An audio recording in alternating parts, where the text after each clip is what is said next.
Kopi dulu.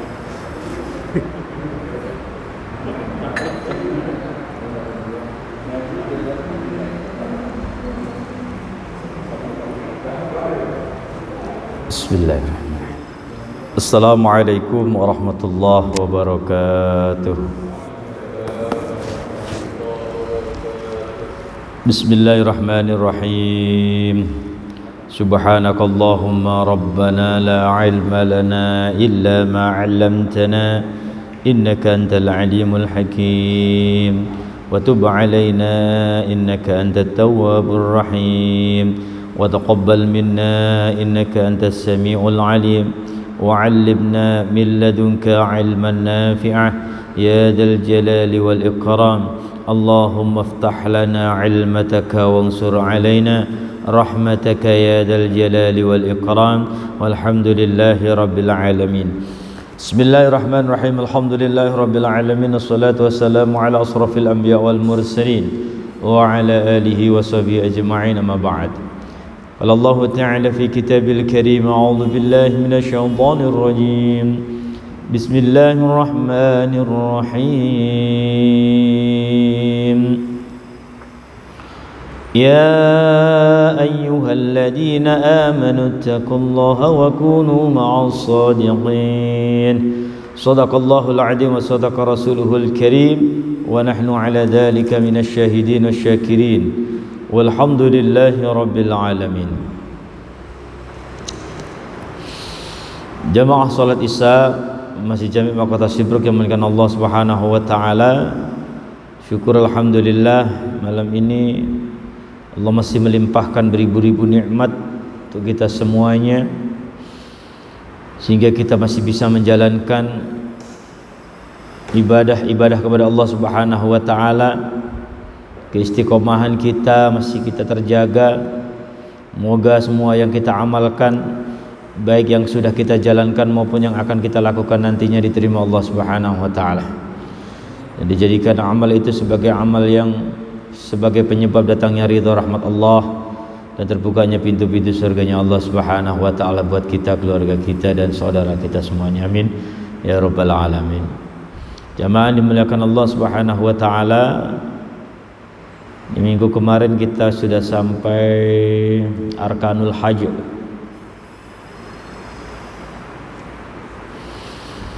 Sekarang adalah wa arkanul umrati salasatun,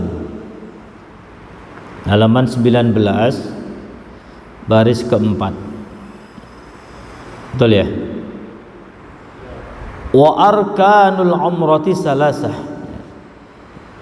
Qala musannifu rahimahullahu ta'ala wa nafa'na bihi wa bi'ulumihi fid dharaini amin. Wa arkanul umrah, rukun-rukunnya umrah. Kemarin kita bahas tentang rukun-rukunnya haji. Sekarang adalah wa arkanul umrati, rukun-rukunnya umrah itu adalah salah satu 3. Yang pertama adalah al-ihram, yaitu memakai ihram. Tentunya disertai dengan niat. Labaik Allahumma umratan, atau Allah nawaitul umratan wa ahramtu biha lillahi ta'ala. Ketika memakai pakaian ihram tentunya disertai dengan niat. Mandi terlebih dahulu sunnahnya ya, mandi dan memakai ihram disertai dengan niat. Nawai atau labaik Allahumma umratan atau nawaitul umrata wa ahramtu biha lillahi ta'ala.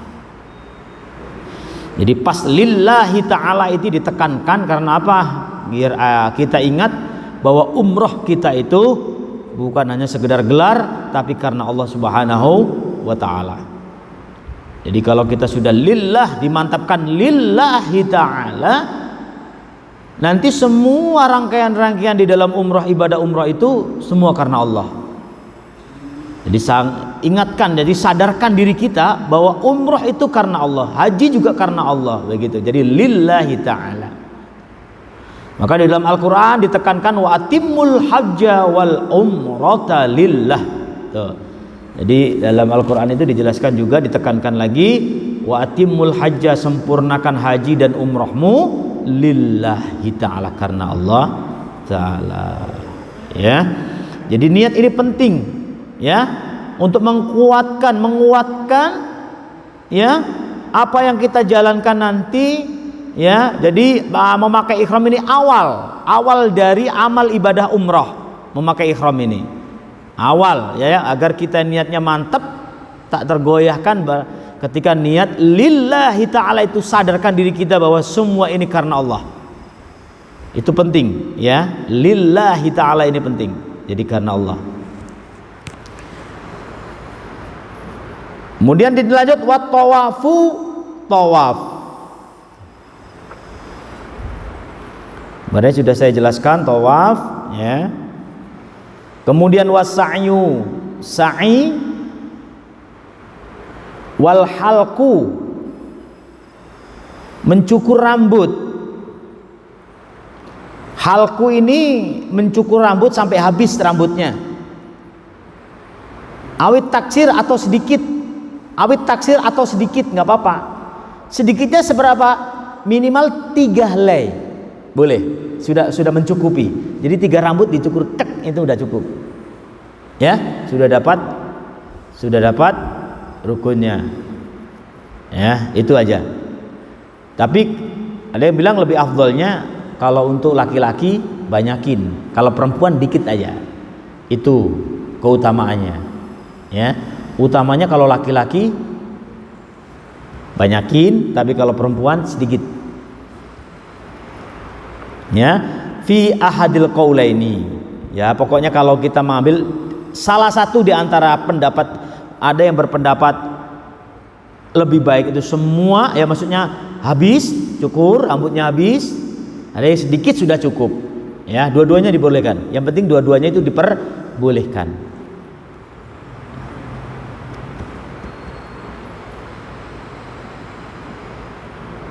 Nah, gimana kalau memang rambutnya itu nggak ada, botak, benar-benar botak, nggak ada sedikit pun rambut?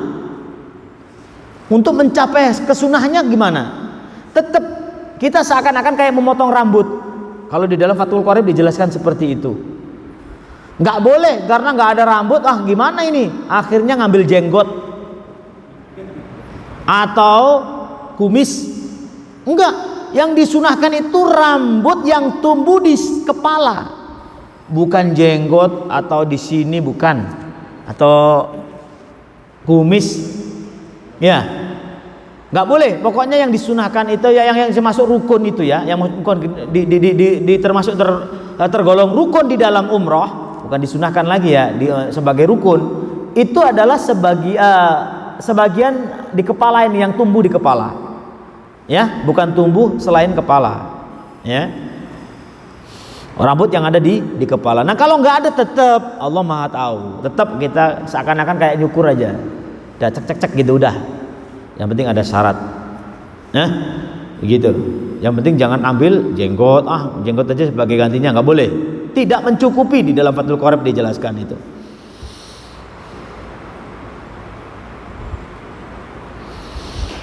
Wa wajibatul haji, nah rukun umrah sudah, rukun haji umrah sudah ya. Sekarang adalah wa wajibatul haji, wajibnya haji ghairul arkan, selain rukun. Jadi rukun sama wajib itu, rukun haji sama wajib haji beda. Kalau wajib haji biasanya diganti dam ya, kalau rukun nggak bisa digantikan ya. Jadi wa wajibatul haji, wajibnya haji itu ghairul arkan, selain rukun itu adalah salah satu asya, ada 3 perkara. Rukun apa ya, wajibnya haji ada 3. Yang pertama adalah al-ihramu minal miqat. Al-ihramu minal miqat, ngambil ihram dari miqat ya, memakai pakaian ihram itu dari pas masuk miqat ya. Ada miqat zaman, ada miqat makan, atau mikot zamani atau makani. Kalau mikot zaman itu waktu. Kalau mikotnya umroh itu, mikot zamannya umroh itu bebas, kapan saja boleh. Kalau mikot zamannya haji itu dimulai dari Syawal, Dzulqa'dah, 10 Dzulhijjah. Itu mikotnya dimulai mikot zaman, waktu sudah boleh ngambil mikot. Ya, kita boleh ngambil mikot haji kalau sudah masuk Syawal, boleh. Orang dulu itu makanya sampai kusut, pakai ikhramnya sampai lama banget, hampir 3 bulan. Ya, sampai dari Syawal sudah ngambil mikot. Ya, itu ada yang seperti itu haji. Yang jelas diperbolehkan. Maka ada ya, haji itu kan al-hajju asyhurum ma'lumat. Haji itu di bulan-bulan yang sudah ditentukan, yaitu Syawal, Dzulqa'dah dan Dzulhijjah. Maka ada yang berpendapat karena penuhnya di Makkah, karena seluruh dunia nyatu di kota Makkah, maka ada yang berpendapat gimana kalau haji itu dilakukan di bulan Syawal? Ya nggak boleh. Boleh ngambil mikotnya saja. Ya. Jadi kalau penafsiran sekarang itu aneh-aneh saja begitu. Ada yang mau berpendapat dibolehkan karena saking penuhnya, ya. Kalau wukuf udah satu tempat udah ngumpul di semua satu dunia. Ya, maka ada yang mau berpendapat gimana kalau haji boleh dilakukan di bulan Syawal atau Dzulqa'dah, tidak di bulan Dzulhijjah umpamanya. Ya. Itu ada yang berpendapat seperti itu, tapi itu dipatahkan, nggak boleh. Nah, kalau mikot, ngambil mikot namanya mikot zamani itu boleh. Di awal Syawal sudah masuk waktu haji itu, sudah masuk. Ya, maka boleh. Nah, kalau mikot makani, mikot tempat. Ya, biasanya kalau dari Madinah itu, kalau dari Madinah ngambil mikotnya itu di Bir Ali gitu. Ya, kalau dari Makkah itu ada Ji'rona, ada Tan'im, macam-macam. Pokoknya dari mana kita mau pergi, beda-beda tempat. Makanya mikot makani, mikot tempat, ada mikot waktu. Nah, jadi mikot ada 2, zamani dan makani. Zamani dan makani, waktu dan tempat. Ya, itu mikot. Nah, itu wajib kita ngambil mikot, nggak sembarangan. Jadi wajib kita ambil mikot. Dari mikot kita pakai ikhramnya dan niat, ya. Itu biasa kalau udah di Makkah naik angkutan berapa real itu ya, menuju Tan'im atau menuju Ji'rona. Biasanya yang terdekat Tan'im biasa kalau dari Makkah.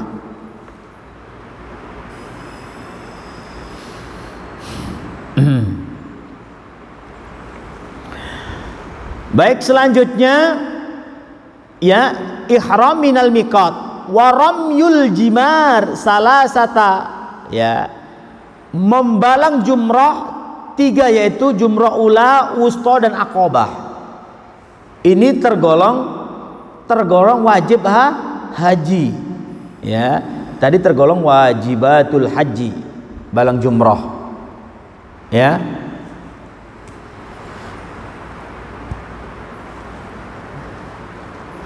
Nah, jumrah ula, wusta, aqobah itu dilakukan 7 kali lemparan. Ada pertanyaan, gimana kalau 7 kali itu 7 batu? Ya, ngelemparnya kan harus dengan batu kerikil, nggak boleh batu itu dari kapur umpamanya, atau dari plastik, nggak boleh, harus batu. Syaratnya ada di keterangan di Fathul Qorib, ada itu ya. Jadi disyarahkan ada batunya, itu memang benar murni batu. Nggak boleh yang terbuat dari plastik atau dari kapur, nggak boleh, harus dari batu dan jumlahnya harus 7. Gimana kalau ngelemparnya udah 7 langsung dilempar sekaligus, ya, biar cepet gitu, ya, nggak boleh, harus 7 lemparan, 7 lemparan. Umpamanya sekali lempar 2 biar cepet umpamanya, nah itu terhitung 1, masih terhitung 1.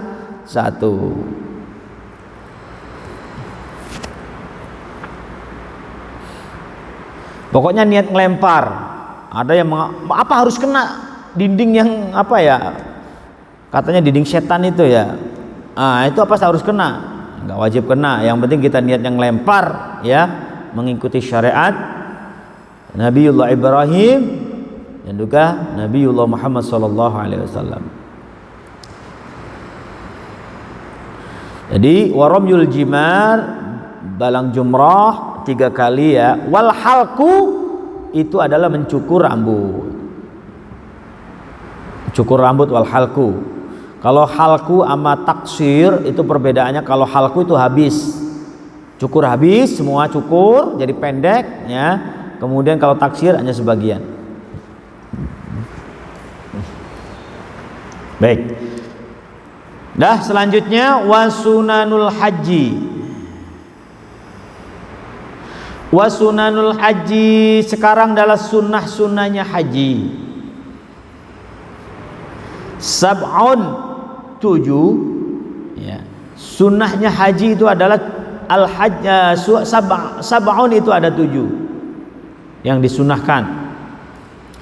Al-ifradu yaitu haji ifrad. Haji ifrad, tamattu dan qiran. Ya, haji itu disunahkan sebaiknya yang paling bagus apa ya? Ifrad sebenarnya kayak gitu. Apa sih ifrad itu? Wa taqdimul haji, mendahulukan haji alal umrah, di atas umrah. Kalau tamattu kan umrah dulu sampai Makkah langsung umrah. Ya. Kemudian haji. Ya. Itu. Kebalikan dari ifrad. Di Indonesia rata-rata menggunakan tamattu. Dari Indonesia. Jadi kalau kalian bikin sunnahnya bagusnya ya itu hajinya adalah haji ifrad. Ini yang disunahkan. Maksudnya ya yang utama gitu kalau disuruh pilih. Tapi kan karena berbagai kendala, berbagai macam ini ya udahlah.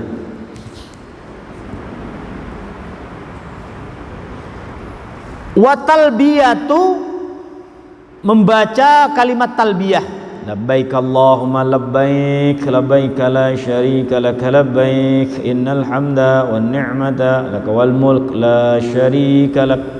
Nah, itu sebanyak-banyak mungkin membaca talbiyah, sebanyak-banyak mungkin. Ya kayak kita malam takbir, membaca takbir sebanyak-banyak mungkin. Ya. Selama kita masih pakai ihram terus baca labbaik Allahumma labbaik, labbaik la, penuh penghayatan, enggak hanya di mulut. Ya. Kayak kita memenuhi panggilan Allah, begitu tuh. Ya. Jadi penuh dengan hikmat, penuh khusyuk gitu. Kalau kita dipanggil presiden, dipanggil orang penting gitu kan. Ya, khusyuk gitu. Ya, gitu. Penuh dengan hikmat, ya pokoknya benar-benar dihayati, benar-benar di bacaannya itu benar-benar dihayati. Kalau bisa tahu, ya, tahu arti bacaan talbiyah itu artinya apa, tahu biar ada penghayatannya itu ada, ya. Kemudian kalau setelah talbiyah semua sampai akhir kita baca talbiyah sudah sampai selesai, diakhiri dengan baca sholawat. Biasanya itu disunahkan membaca sholawat terakhirnya, itu ditutup dengan sholawat. Sholawat apa aja, yang penting bersolat kepada baginda Rasulullah Sallallahu Alaihi Wasallam. Tanda kita syukur, tanda kita terima kasih kepada baginda Rasulullah karena sudah mengajarkan dengan cara-cara manasik haji yang baik dan benar, yang diridhai Allah Subhanahu wa Ta'ala. Itu ditutup dengan sholawat, ya. Ya karena apapun, ya, doa, apalagi hubungan dengan doa, kalau diiringi dengan sholawat itu akan makbul, ya. Kalau nggak ada sholawat, mahjub, doa apa-apa kalau nggak ada sholawat itu akan terhalang, itu kata. Wa tawaful kudum, ya, tawaf kedatangan, tawaf kudum. Nah, biasanya tawaf kudum itu dilakukan di rangkaian umroh. Itu udah nggak apa-apa, sudah dapat sunnahnya kudum. Datang umroh, udah kan ada tawafnya itu. Nah itu udah tergolong tawaf kudum.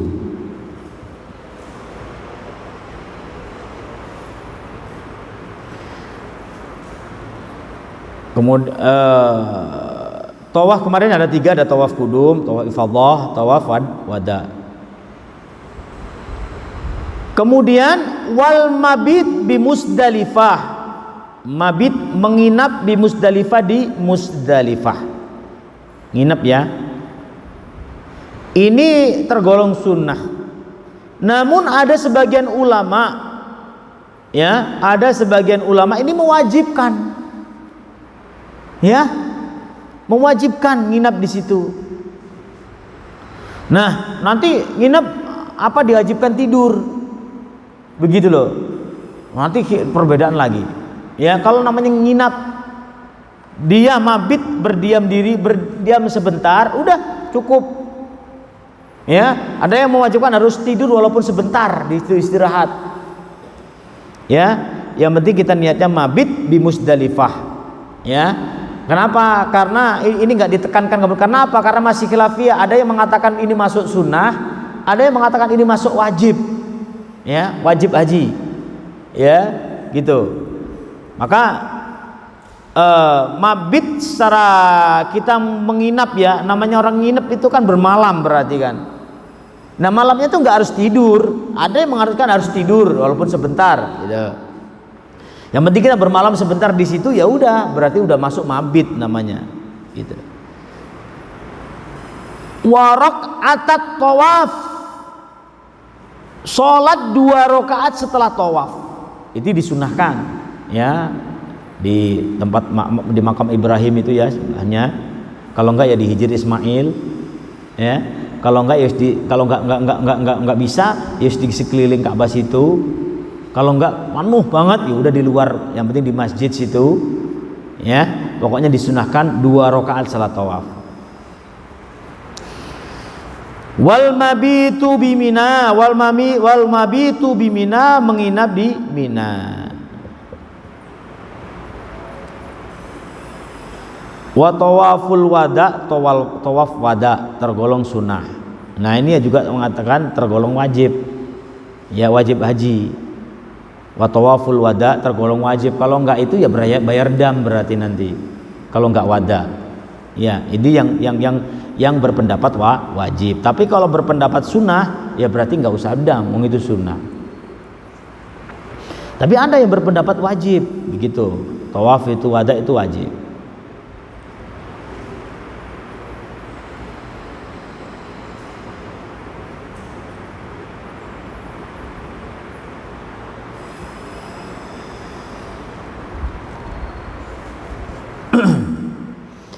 Ini wa tawaful wada ya, tawaf wada ini tawaf perpisahan.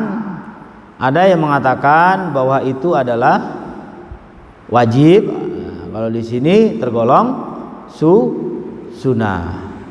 Ya, tergolong sunnah.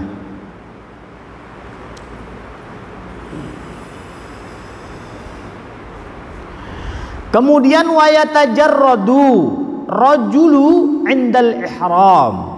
Ya, diwajibkan bagi seorang lelaki idal ihram ketika memakai ihram anil mahiti, ya, memakai pakaian yang tidak berjahit. Ya, tidak berjahit. Anil mahiti itu pakaiannya nggak ada jahitannya, sulam semuanya pokoknya nggak ada berjahit. Itu diwajibkan ya bagi laki-laki.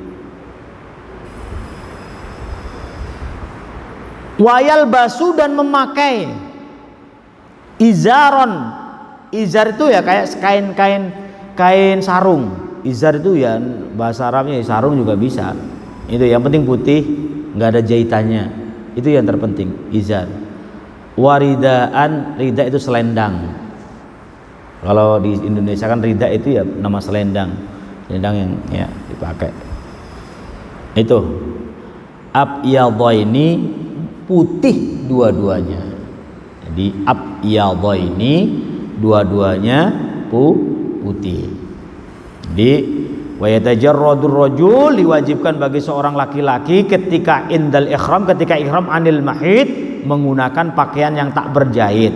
Wayal basunan, menggunakan izar, kayak kain sarung, waridaan selendang, abyadhaini putih dua-duanya. Izarnya kain-kain bawahnya putih, atasnya juga putih. Ya.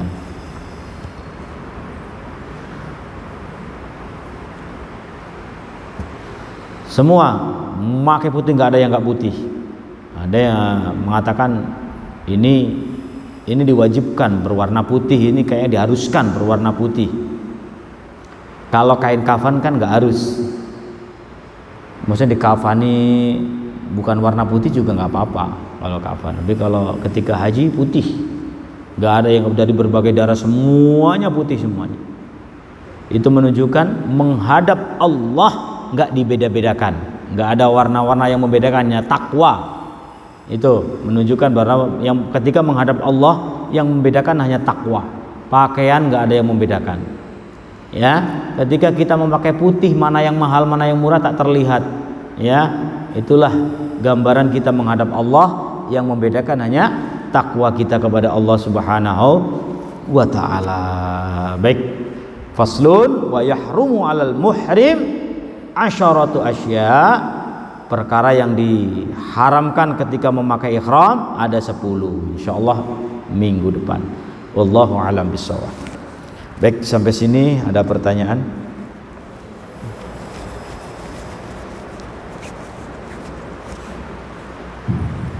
Iya, silakan Pak.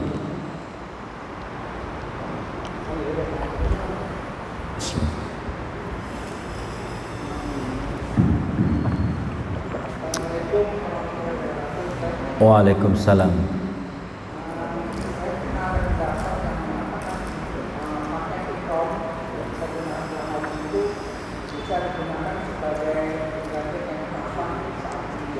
Iya, betul. Iya, bagus pertanyaan, bagus. Memang apa ya? Ada keyakinan itu memang maksudnya qaul itu nggak terlalu kuat sebenarnya. Ya. Dengan tujuan apa? Kain ihram itu nanti sebagai saksi. Gitu loh, maka digunakan kain kafan. Pelapis yang paling dalam baru di kain kafani. Diikut sertakanlah. Kain ihramnya itu diikut sertakan, maka setelah haji jangan dibuang. Itu sebagai saksi nanti. Tapi secara logikanya kan ngapain pakai saksi? Allah Maha tahu.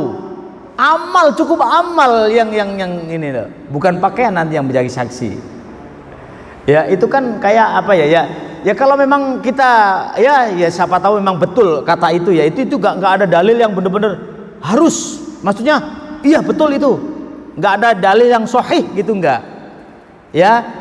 Kain kafan disertakan ya, itu memang kata ulama untuk menjadi saksi. Ya kayak cerita ini loh, kayak cerita wallahu alam itu kan ada cerita-cerita kitab-kitab seperti Abu Nawas itu kan nggak mau ketika meninggal jangan dikafani yang baru, ya yang lama-lama aja, nanti ketika malaikat lewat saya sudah lama. Nah gitu kan nggak bisa, masa malaikat dibodohin umpamanya. Ya beritahu gitu, itu kan lucu tapi masuk akal juga begitu loh. Ya. Nah, pakaian ihram udahlah, ya siapa tahu benar wong itu nggak ada salahnya. Ketika syariat nggak melarang, bolehlah kita lakukan. Ya, ada satu keterangan kita dengar nih, oh pakaian ihram ikut sertakan di kain kafan nanti. Kita wasiat, nah nanti pakaian ihram bapak ini sertakan di kain kafan ya, saya simpen di sini. Wasiat kepada ahlul bait atau keluarganya. Nggak apa-apa, itu kan kalau dilakukan juga nggak dilarang, ya dilakukan nggak dilarang oleh syariat. Ya siapa tahu memang benar yang dikatakan oleh sebagian ulama, ya yang kita dengar. Ya saya juga pernah dengar kiai-kiai bilang begitu, ya itu sebagai saksi nanti, ya sebagai saksi kita bahwa kita sudah melaksanakan ibadah haji. Nggak tahu itu wallah, kan logikanya kalau sudah saksi ngapain butuh saksi? Wong kita udah pernah beramal, Allah Maha tahu. Itu kan logikanya. Nah, kalau kita yang penting kita lakukan itu nggak menyalahi syariat, lakukan aja nggak apa-apa. Siapa tahu memang itu betul yang dikatakan ulama ya. Kecuali bertentangan dengan syariat, walaupun ulama yang mengatakan udahlah itu bukan berarti salah, itu perkataan yang salah karena bertentangan dengan syariat. Ya, nggak apa-apa. Apapun kita lakukan yang menjadi keyakinan kita. Ya, momennya. Tapi itu keyakinan buat kita, nggak harus diamalkan. Ayo, kalau pakai ada karya ihram, harus sertakan. Nah itu nggak boleh. Ya, untuk kita sendiri kalau ada yang mau ya silakan. Gitu loh, nggak usah kita paksakan untuk orang lain. Ya, kita amalkan buat kita sendiri karena kita yakin. Karena yakin ini akan menjadi saksi nantinya kain ihram itu. Ya, dan tidak sama sekali tidak bertentangan dengan syariat, boleh kita lakukan. Ya, itu boleh.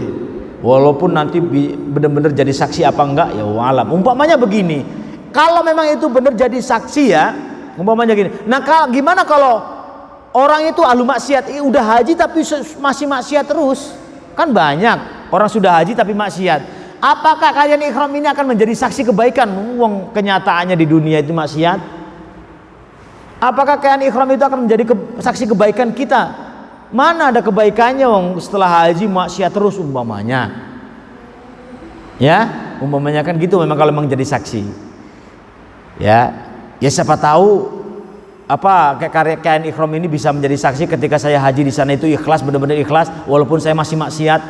Ya udahlah, saya usaha, namanya usaha. Toh ini enggak ada larangan dalam syariat untuk mencantumkan kain kafan.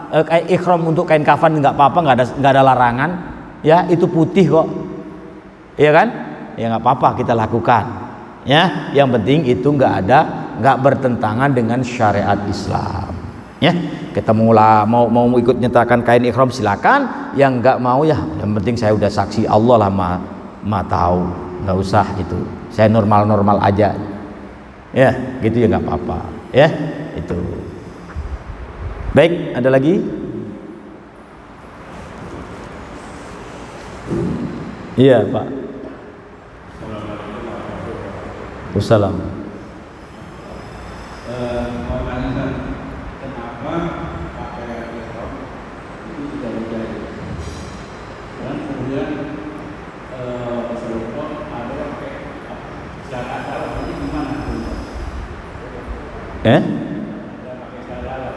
Iya, pakai celana dalam yang nggak berjahit juga. Ya intinya nggak berjahit Pak ya, gitu. Memang alasan ini kalau kita cari kenapa kok nggak berjahit, cari hadisnya juga agak susah. Ya, yang jelas kenapa kok nggak berjahit? Karena ketika jahit nanti di bordil, wah pada cakep-cakepan bordil nanti. Bener-bener kain polos, putih polos, nggak boleh diapa-apain. Ya, bener-bener kain polos. Kalau memang boleh dijahit, wah nanti bisa dibordil, di lain sebagainya, main di gambar-gambar, pokoknya dibikin dibikin bordil gambar apa begitu. Kalau memang boleh dijahit, macam-macam nanti. Nah itu bisa membedakan mana yang kaya, mana yang miskin. Ini benar-benar murni. Itu kalau alasan logisnya seperti itu. Ya, cuman kadang-kadang syariat. Kenapa nggak berjahit? Ya udah, itu memang syariat. Sana kadang syariat itu tak perlu alasan. Kayak kenapa Rasulullah menyunahkan untuk mencium hajar aswad? Batu kok dicium apa? Secara logikis nggak nalar. Batu gitu aja kok dicium. Ya, makanya Sayyidina Umar kalau nggak Rasulullah nyium, saya nggak akan nyium. Ngapain batu gini dicium? Karena Rasulullah mencium, saya ikut. Udah, nggak usah pakai tanya alasan kenapa Rasulullah melakukan. Oke. Ya, nah. Ketika di syariatnya di syariatnya udah nggak boleh pakaian berjahit, ya udah ikutin. Ada nggak usah tanya alasannya. Kalau alasannya itu nggak sampai ke situ. Kayak kenapa sih kok kita dianjurkan untuk mencium hajar aswad? Bahkan pahalanya besar umpamanya.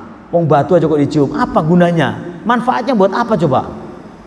Kita pikir-pikir juga nggak ada gitu loh manfaatnya. Ya karena Rasulullah, udahlah jangan banyak tanya. Gitu kata ya, pokoknya karena Rasulullah saya ikut, insya Allah ini ada manfaatnya. Pasti yang dilakukan Rasulullah itu nggak sia-sia. Karena apa? Yang dilakukan Rasulullah itu pasti wahyu, petunjuk dari Allah Subhanahu wa Ta'ala. Nggak ada perilaku Rasulullah yang tanpa ada petunjuk, gitu loh. Ya, tanpa ada perintah. Ya, maka ada bercandaan begini, Rasulullah sampai menikah berapa kali itu bukan karena nafsu beliau, begitu loh. Itu karena perintah. karena wahyu dari Allah. Bahkan yang ketika menikah dengan salah satu istri beliau, malaikat Jibril membawa foto untuk dinikahi seorang perempuan ini. Semua dapat wahyu, dapat perintah Allah. Gitu loh. Maka kalau ada seorang ngikut Rasulullah sampai nikah 4 kali umpamanya, gimana bisa Rasulullah itu benar-benar wahyu perintah. Nah kita perintah dari mana? Ya boleh 4 umpamanya. Emang itu ada di dalam Al-Qur'an, ya. Boleh sampai 4. Yang penting bisa adil, itu aja syaratnya. Ya kan? Tapi enggak bisa, saya ngikutin Rasulullah. Enggak bisa disamakan ngikut sama Rasulullah. Rasulullah perintah semuanya. Semuanya itu perintah. Atas kehendak, atas perintah wahyu Allah Subhanahu wa taala, dari Allah. Atas perintah Allah Subhanahu wa taala. Itu bukan karena keinginan beliau sendiri, ya. Jadi itu yang mungkin kan sebagai contoh. Yang penting kan kalau di dalam Al-Quran, kalau kita melakukan ayat Al-Quran, menjalankan ayat-ayat suci Al-Quran, ya udah 4 itu yang penting syaratnya bisa adil. Kalau memang engkau takut nggak bisa adil, ya wis lah, jangan. Itu loh, yang penting kita yakin bisa adil, monggo. Karena semua yang kita lakukan pastinya akan dipertanggungjawabkan. Kita pertanggungjawabkan di hadapan Allah Subhanahu wa taala. Baik, jadi kembali kepada tadi masalah jahitan. Memang kalau dijahit maka nanti akan bisa berbentuk apa-apa itu pakaian. Hanya dijahit saja bisa membedakan mana yang kaya, mana yang miskin.